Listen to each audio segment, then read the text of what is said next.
Hello everybody, welcome to another quick video. If I was today at Severn Valley Country Park, and rather than being down shooting the kingfisher, which probably will do a little bit later, I'm out with this, which is my 01 60mm macro, Godox flash and shroud for it. Essentially, we've hit a bit of a spell where there's some fungi popping up. So we've come out into the woods and we're going to have a bit of a wander, see what sort of things we can find. I've already spotted a couple of little bits, and I think it's quite pretty at the moment. Got a good chance of some decent shots. So I'll talk you through how I'm doing it, why I'm doing it, and hopefully you'll enjoy the shots as well. So let's go and have a wander.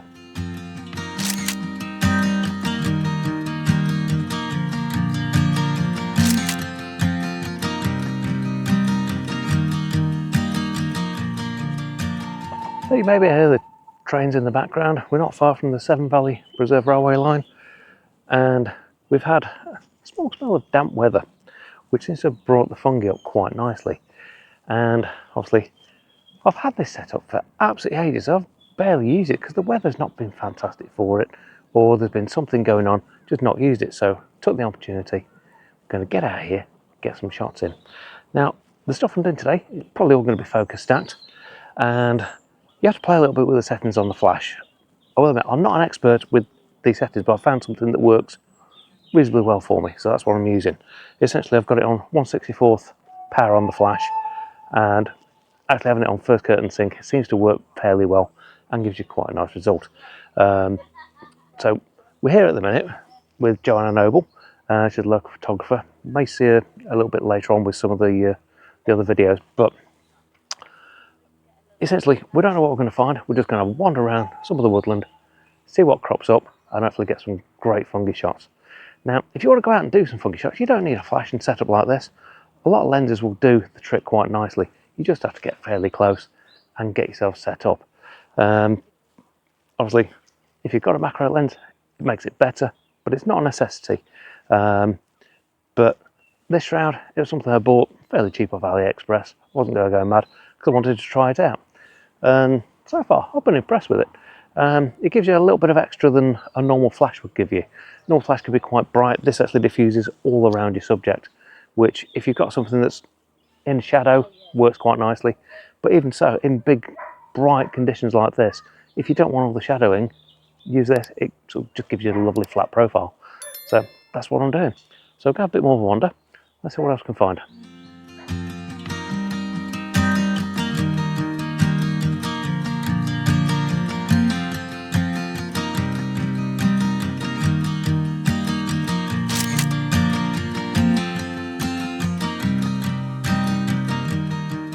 So obviously, do a lot of the focus stacking. If you've not really sort of seen about the focus stacking, I'll put a link up there in the description for those that can't see it, to a video that I did a bit back, basically covering how to use the focus stacking on the Olympus system camera. It's fairly straightforward, but it basically gives you a fairly good stacked JPEG out of camera. So if you don't want to do all the manual sort of focus stacking and stuff like that, which can be quite time intensive and it's not for everybody, it lets you sort of just take a sequence of shots and get a nice JPEG straight from camera that you can use and just put on your socials or use however you want to, really. So yeah, it's quite nice. We're going to head down a bit of a stream now, which means there may be some fungi around, but that's where the flash really will come in because it can be a lot darker. For the most part, it's quite bright today. So yeah, the flash really isn't necessary, but when we get into the darker area, that's where it comes into its own.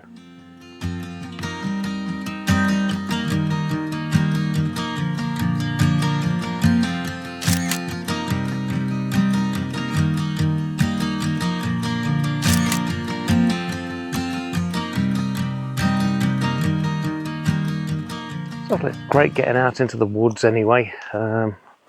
Always think it's one of the best times of the year to actually get out as well, because the weather's been quite mixed. Obviously it's quite windy today in places, so being in the woods makes it a little bit easier. It's great feeling sort of just being out in nature as well. It's something really, unless you sort of get that connection with nature, you don't really understand it. There's too much these days where it's, everything's just over the top. Everything's in your face. Everything's got to be done yesterday. Just get out in this sort of conditions, in this sort of places, and it is beautiful. It's a great way to just reset, relax, and enjoy. Obviously, if you've got places like this as well, so we've had probably a week of damp conditions, so you start to see some of the fungi coming through.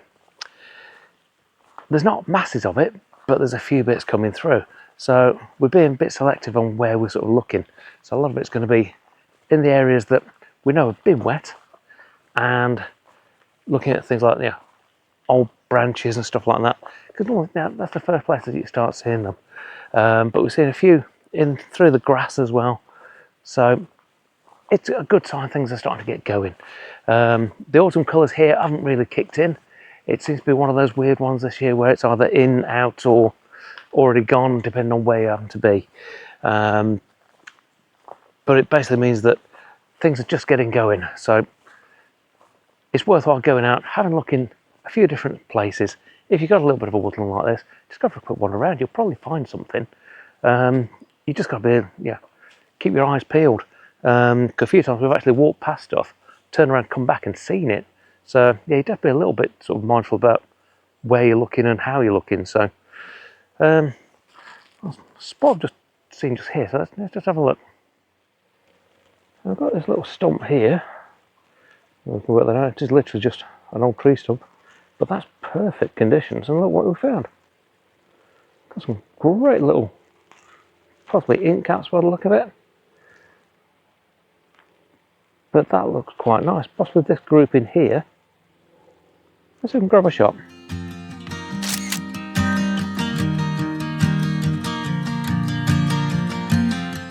Look at that. You don't need one of these shrouds and flash and anything to do macro photography.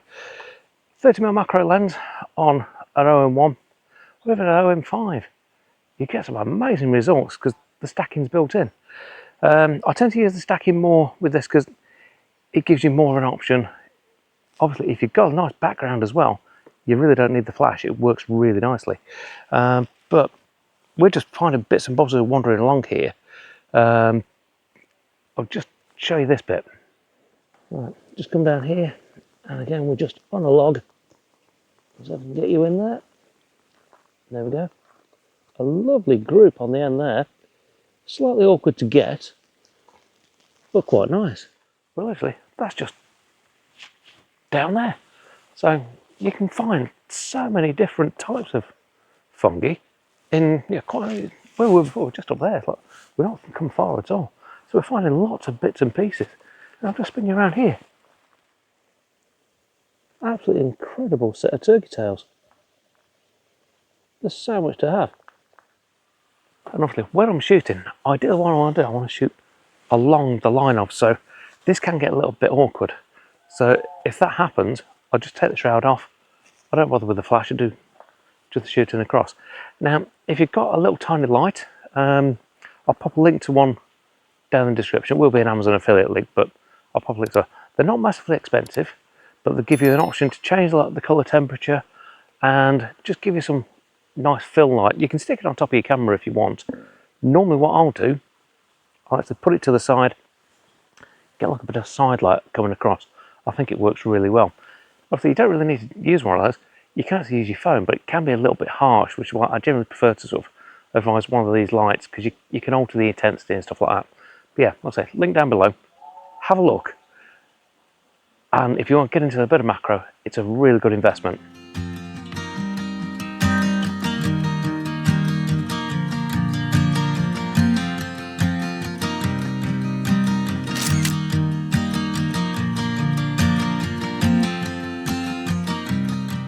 And the most amazing thing that you can use a shroud like this for is if you've got an insect that stays still.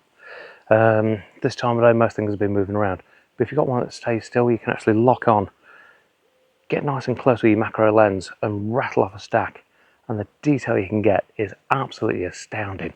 There's quite a few people out there that do this almost as a profession, and you can get some really nice results. So the detail that you can get from yeah, even just flies. I'll pop a shot up now for you. This is just a quick snap that I took, and you can say the detail that you can find in the eye there, absolutely amazing. It just really brings up the miniature world into full clarity for you. But that's the sort of thing that you can do with this, and yeah, it's well worth getting hold of one. I'll pop a link down below to it.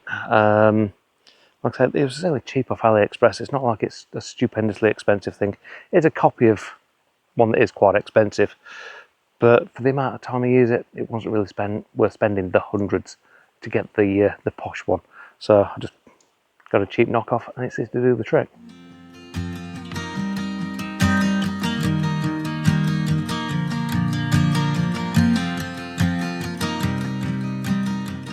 So sometimes you get problems going out doing macro photography. The main problem you get is the weather.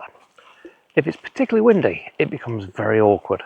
Because obviously you want something that's sort of fixed in position to get your shot. Probably the last 2 years have been that windy, it's been really difficult to get stuff. But say you want something that's relatively easy enough just to pick and take home. Obviously you've got to be a little bit careful what you're picking or whatever, but yeah, say leaves and stuff like that, you can do that, take them home, set yourself up a little, doesn't even be massive, like a little foot square, something like that, and just put a bit of a background in, a little black background, even, yeah, just almost make like a little diorama. You can shoot that to your heart's content at home, and you can get some magic shots out of it. I mean, kind of goes back a few years back. In the UK, there's a show called Countryfile, and they do a calendar every year. And the winner on one of them was this fantastic shot of a mouse popping out and sort of all the rest of it. Yeah, it was all completely set up in a studio, but it still won, and it caused a bit of a hoo-ha on it. But that's the sort of thing you can even do. Obviously, you don't want to get a live mouse in, that's a bit silly. But yeah, setting up little dioramas, using them for the photography, you can do that sort of thing. If the weather's particularly bad, it means you're not limited, you can still have a bit of a play.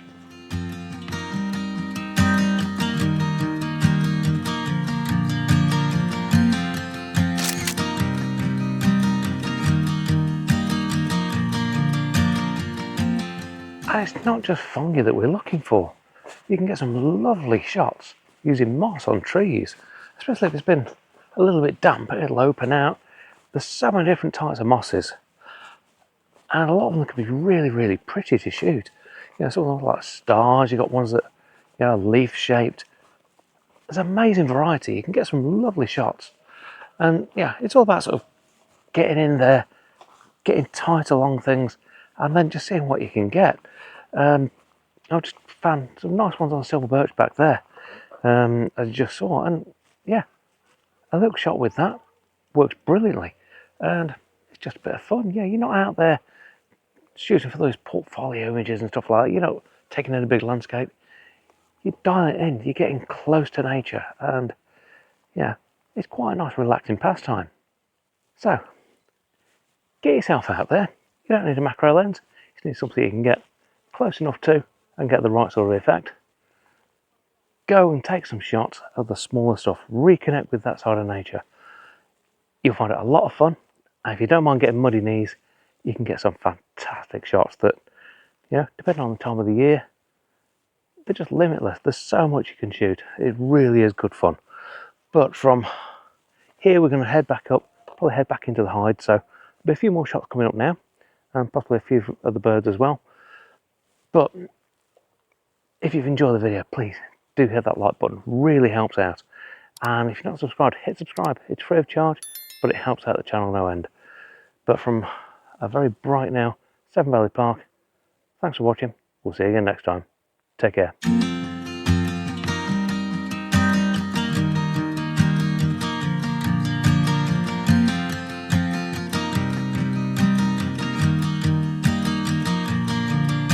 It's 2 a.m. and I can't fall asleep, 'cause I'm not tired. I'm thinking about the days we used to shine when we were young. I told you that we should start a band and reach for the sky. It's 2 a.m. and I can't fall asleep.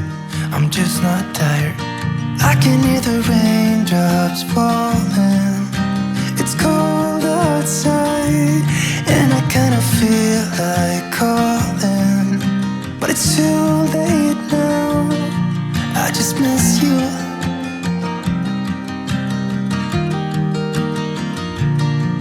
I just miss you.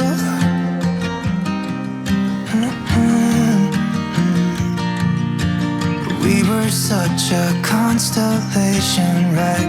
No, you'd agree.